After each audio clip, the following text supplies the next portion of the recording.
அதிகாரம் 8. அப்பொழுது கர்த்தர் யோசுவாவை நோக்கி, நீ பயப்படாமலும் கலங்காமலும் இரு. நீ யுத்த ஜனங்கள் யாவரையும் கூட்டிக் கொண்டு எழுந்து ஆயி பட்டணத்தின் மேல் போ. இதோ, ஆயியின் ராஜாவையும் அவன் ஜனத்தையும் அவன் பட்டணத்தையும் அவன் நாட்டையும் உன் கையிலே ஒப்புக் கொடுத்தேன். நீ எரிகோவுக்கும் அதன் ராஜாவுக்கும் செய்தது போல ஆயுக்கும் அதன் ராஜாவுக்கும் செய்ய கடவாய். அதில் கொள்ளையிட்ட பொருள்களையும் மிருக ஜீவன்களையும் உங்களுக்கு கொள்ளையாக எடுத்துக்கொள்ளலாம். பட்டணத்துக்கு பின்னாலே பதிவடையை வை என்றார். அப்பொழுது ஆயியின் மேல் போக யோசுவாவும் சகல யுத்த ஜனங்களும் எழுந்து புறப்பட்டார்கள்.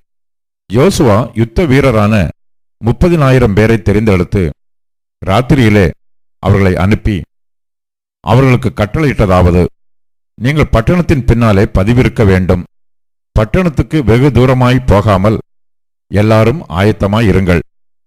நானும் என்னோடு இருக்கிற சகல ஜனங்களும் பட்டணத்தண்டையில் கிட்டிச் சேருவோம். அவர்கள் முன்போல எங்களுக்கு எதிராக புறப்பட்டு வரும்போது அவர்களுக்கு முன்னாக நாங்கள் ஓடிப்போவோம். அப்பொழுது அவர்கள் முன்போல நமக்கு முன்னாக முறிந்து ஓடிப்போகிறார்கள் என்று சொல்லி எங்களை துரத்த புறப்படுவார்கள். நாங்களோ அவர்களை பட்டணத்தை விட்டு இப்பாலே வரப்பண்ணு மட்டும் அவர்களுக்கு முன்னாக ஓடுவோம். அப்பொழுது நீங்கள் பதிவிருந்து எழும்பி வந்து பட்டணத்தை பிடிக்க வேண்டும். உங்கள் தேவனாகிய கர்த்தர் அதை உங்கள் கைகளில் ஒப்புக் கொடுப்பார். நீங்கள் பட்டணத்தை பிடிக்கும்போது அதை தீக்கொளுத்தி போடுங்கள். கர்த்தருடைய சொற்படி செய்யுங்கள். இதோ, நான் உங்களுக்கு கட்டளையிட்டிருக்கிறேன் என்று சொல்லி அவர்களை அனுப்பினான். அவர்கள் போய் பெத்தேலுக்கும் ஆயிக்கும் நடுவே ஆயிக்கு மேற்காக பதிவிருந்தார்கள். யோசுவா அன்று ராத்திரி ஜனங்களுக்குள் தங்கினான். அதிகாலமே யோசுவா எழுந்திருந்து ஜனங்களை இலக்கம் பார்த்து இஸ்ரவேலின் மூப்பரோடும் கூட ஜனங்களுக்கு முன்னாலே நடந்து ஆயியின் மேல் போனான். அவனோடு இருந்த யுத்த ஜனங்கள் எல்லாரும் நடந்து பட்டணத்துக்கு எதிரே வந்து சேர்ந்து ஆயிக்கு வடக்கே பாளையமிறங்கினார்கள். அவர்களுக்கும் ஆயிக்கும் நடுவே ஒரு பள்ளத்தாக்கு இருந்தது. அவன் ஏறக்குறைய 5,000 பேரை பிரித்தெடுத்து அவர்களை பெத்தேலுக்கும் ஆயிக்கும் நடுவே பட்டணத்திற்கு மேலண்டையில் பதிவிடையாக வைத்தான். பட்டணத்திற்கு வடக்கே இருந்த சகல சேனையையும் பட்டணத்திற்கு மேற்கே பதிவிருக்கிறவர்களையும் திட்டம் பண்ணின பின்பு யோசுவா அன்று ராத்திரி பள்ளத்தாக்கிலே போயிருந்தான். ஆயியின் ராஜா அதை கண்டபோது அவனும் பட்டணத்தின் மனுஷராகிய அவனுடைய சகல ஜனங்களும் தீவிரித்து அதிகாலமே குறித்த வேளையில் இஸ்ரவேலருக்கு எதிரே யுத்தம் பண்ண சமனான வெளிக்கு நேராக புறப்பட்டார்கள். பட்டணத்துக்கு பின்னாலே தனக்கு பதிவிடை வைத்திருக்கிறதை அவன் அறியாதிருந்தான்.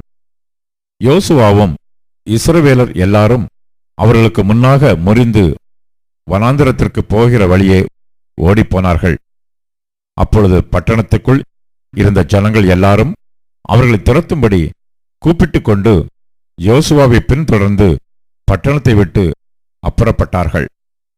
ஆயியிலும் பெத்தேலிலும் இஸ்ரவேலரை பின்தொடராத மனுஷன் இருந்ததில்லை. பட்டணத்தை திறந்து வைத்துவிட்டு இஸ்ரவேலரை துரத்தி கொண்டு போனார்கள். அப்பொழுது கர்த்தர் யோசுவாவை நோக்கி, உன் கையில் இருக்கிற ஈட்டியை ஆயிக்கு நேராக நீட்டு, அதை உன் கையில் ஒப்புக் கொடுப்பேன் என்றார். அப்படியே யோசுவா தன் கையில் இருந்த ஈட்டியை பட்டணத்துக்கு நேராக நீட்டினான்.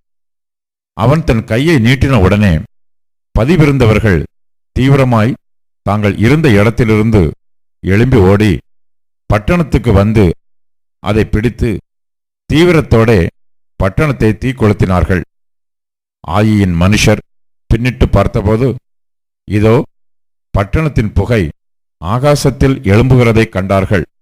அப்பொழுது அங்கும் இங்கும் ஓடிப்போகிறதற்கு அவர்களுக்கு இடம் இல்லாமற் போயிற்று. வனாந்திரத்துக்கு ஓடின ஜனங்கள் தங்களை தொடர்ந்தவர்கள் முகமாய் திரும்பினார்கள். பதிவிருந்தவர்கள் பட்டணத்தை பிடித்ததையும் பட்டணத்தின் புகை எழும்புகிறதையும் யோசுவாவும் இஸ்ரவேலரும் பார்த்தபோது திரும்பிக் கொண்டு ஆயியின் மனுஷரை முறிய அடித்தார்கள். பட்டணத்தில் இருந்தவர்களும் அவர்களுக்கு எதிர்ப்பட்டதினால் சிலர் இப்புறத்திலும் சிலர் அப்புறத்திலும் இருந்த இஸ்ரவேலின் நடுவே அகப்பட்டு கொண்டார்கள். ஆகையால் அவர்களில் ஒருவரும் தப்பி மீந்திராதபடிக்கு அவர்களை வெட்டி போட்டு ஆயியின் ராஜாவை உயிரோடே பிடித்து யோசுவாவினிடத்தில் கொண்டு வந்தார்கள். இஸ்ரவேலர் வனாந்திர வெளியிலே தங்களை துரத்தின ஆயியின் குடிகளையெல்லாம் வெட்டி தீர்ந்தபோதும் அவர்கள் அனைவரும் நாசமாக மட்டும் பட்டய கருக்கினால் விழுந்து இறந்தபோதும் இஸ்ரவேலர் எல்லாரும் ஆயிக்கு திரும்பி அதை பட்டய கருக்கினால் சங்கரித்தார்கள். அந்நாளிலே ஆணும் பெண்ணுமாக ஆயியின் மனுஷர் எல்லாரும் 12000 பேர் விழுந்தார்கள். ஆயியின் குடிகளையெல்லாம் சங்கரித்து தீர்மட்டும் யோசுவா ஈட்டியை நீட்டிக்கொண்டிருந்த தன் கையை மடக்கவில்லை. கர்த்தர் யோசுவாவுக்கு கட்டளையிட்ட வார்த்தையின்படி மிருக ஜீவனையும் அந்த பட்டணத்தின் கொள்ளையையும் மாத்திரம் இஸ்ரவேலர் எடுத்துக்கொண்டார்கள்.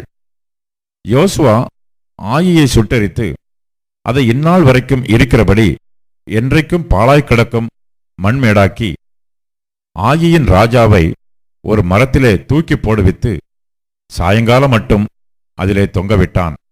சூரியன் அஸ்தமித்த பின்பு யோசுவா அவன் உடலை மரத்தை விட்டு இறக்கச் சொன்னான். அதை பட்டண வாசலில் போட்டு இந்நாள் வரைக்கும் இருக்கிற பெரிய கற்குவியலை அதன் மேல் குவித்தார்கள். அப்பொழுது யோசுவா கர்த்தரின் தாசனாகிய மோசே இஸ்ரவேல் புத்திரருக்கு கட்டளையிட்டபடியும் மோசேயின் நியாயப்பிரமாண புஸ்தகத்தில் எழுதியிருக்கிறபடியும் ஏபால் பர்வதத்தில் இஸ்ரவேலின் தேவனாகிய கர்த்தருக்கு இருப்பாயுதம் படாத முழு கற்களால் ஒரு பலிபீடத்தை கட்டினான். அதின்மேல் கர்த்தருக்கு சர்வாங்க தகன பலிகளை செலுத்தி சமாதான பலிகளையும் இட்டார்கள். இஸ்ரவேல் புத்திரருக்கு முன்பாக மோசே எழுதியிருந்த நியாயப்பிரமாணத்தை அவன் அங்கே கற்களில் பேர்த்தெழுதினான்.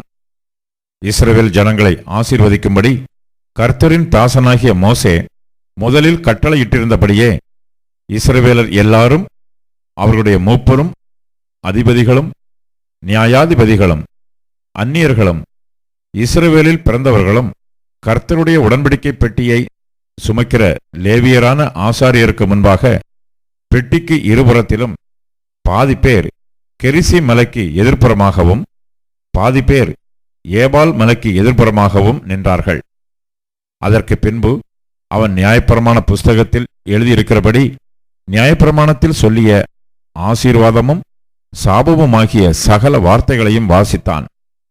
மோசே கட்டளையிட்ட எல்லாவற்றிலும் யோசுவா இஸ்ரவேலின் முழு சபைக்கும் ஸ்திரீகளுக்கும் பிள்ளைகளுக்கும் அவர்களுக்குள் நடமாடி சஞ்சரித்த அந்நியர்களுக்கும் முன்பாக ஒரு வார்த்தையும் விடாமல் வாசித்தான்.